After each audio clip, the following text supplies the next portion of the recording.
morning, students. In today's class, we are going to be studying the division of integers. We have three simple rules. The first rule is reduce the two numbers.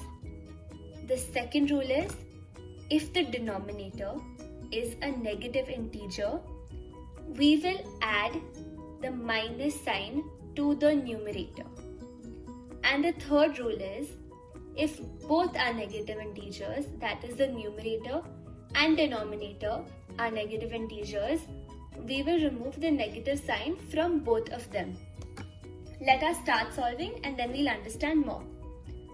So in the first sum, I have minus 24 divided by 9. My first rule is I have to reduce the two numbers. So how will I do it? I will write minus 24 and divided by 9. Can someone help me which is the common number? Thank you for answering. 3 is the common number. So 24 divided by 3 will give me 8 and 9 divided by 3 will give me 3. Is my answer 8 upon 3? What will I do with this minus sign? The rule is I can always leave the negative sign only on the numerator.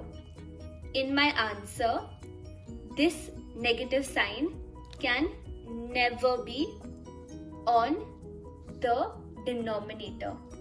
The negative sign will always only be on the numerator. Now let's take the second example.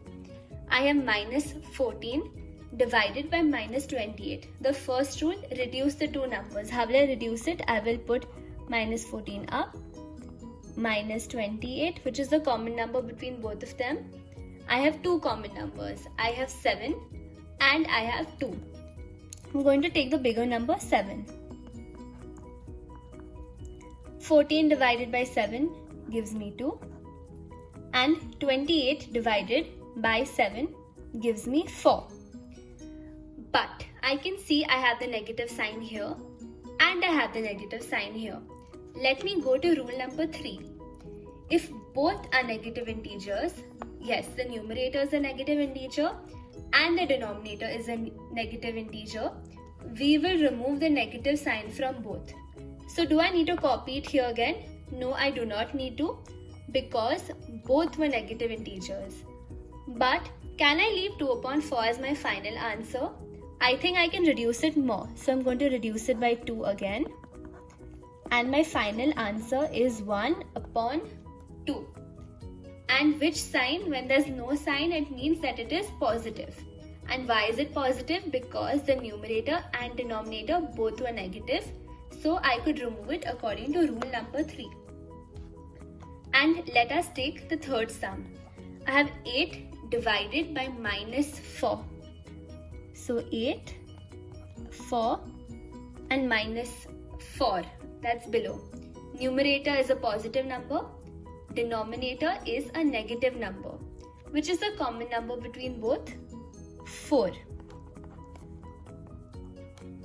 So now I have 1 upon 2. But I still have the minus sign out here. Can someone tell me where I should put it?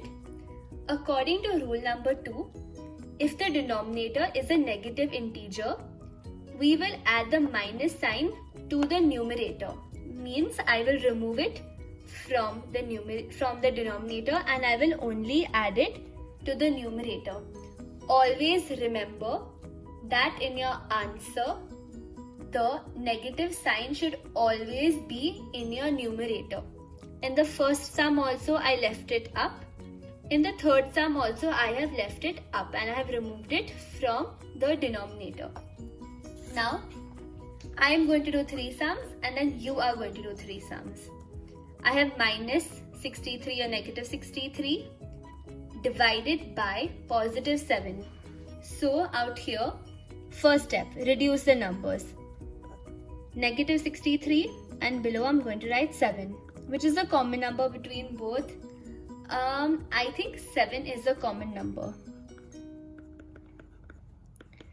63 divided by 7 will give me 9.